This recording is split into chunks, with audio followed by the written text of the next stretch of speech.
Now, some of you guys know about me. I grew up in New York City. Yes, that was me on Gossip Girl. Like, stop asking. And it's a great place to grow up. When you're a kid, you know, it's museums, lots of different cultures. There's rats everywhere. It's exactly what you want in a neighborhood. And it's actually not that fun when you're a teenager. And people think it's like glamorous life, Gossip Girl, like cocaine. No. Not at all, actually. I really could have used some cocaine in high school. It's incredibly boring to be like a horny teenager in Manhattan because it's hard. You're just trying to like get fucked up and like fingered on the weekends, but you can't. Let me explain. Let me explain.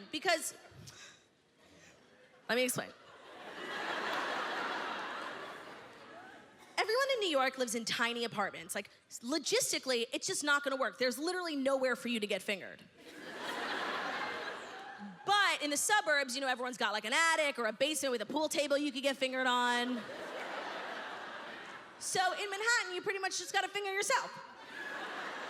And that's not the same. It's better.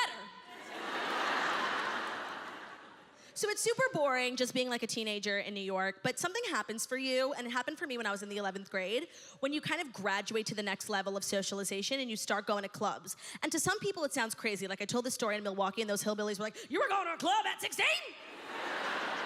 And I was like, "Yes, I was, partner." But if you're cool, like you know it's not that crazy. So I started going clubbing when I was 16, but the type of clubs I was going to in the 11th grade were hardly clubs. They were flubs, okay? They were not legitimate institutions. They didn't even have bouncers or like velvet ropes. They had human traffickers in the basement.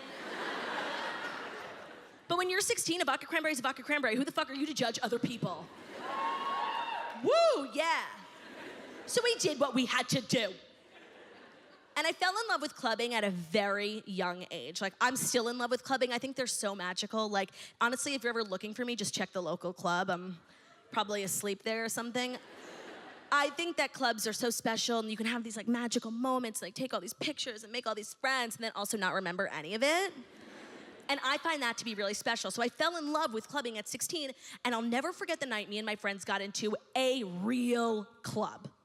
Legitimate, had a liquor license, okay? It was fancy. So we roll in, and so crazy. I remember so many weird details about that night because it was destined to be the night of my life.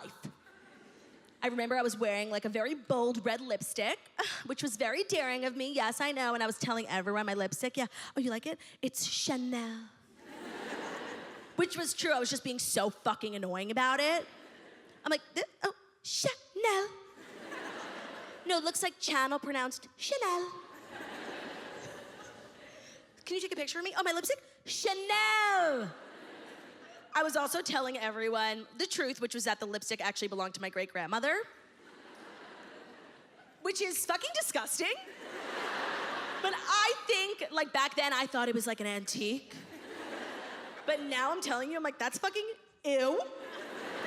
Lipsticks aren't meant to survive the Holocaust, okay? Throw it out, you cheap bitch. So I'm walking in. Me and my friends couldn't believe we got into this club. We looked like we were 6 years old. And we were just feeling ourselves. I remember I was wearing like a leather jacket draped over my shoulders, which is like such a girl in a club thing to do, you know? Because it gets hot in the club, you know? And I like to keep my jacket on because I'm not the type of girl to just like take it off and show you my upper arms, you know? Call me old-fashioned, but like get to know me first. So I was with a bunch of guys and girls. Yes, I used to hang out with the guys, yeah. And we split up. We got to the club, we split up. Guys went somewhere and all the girls did what girls do. We found like an elevated surface to just perch on.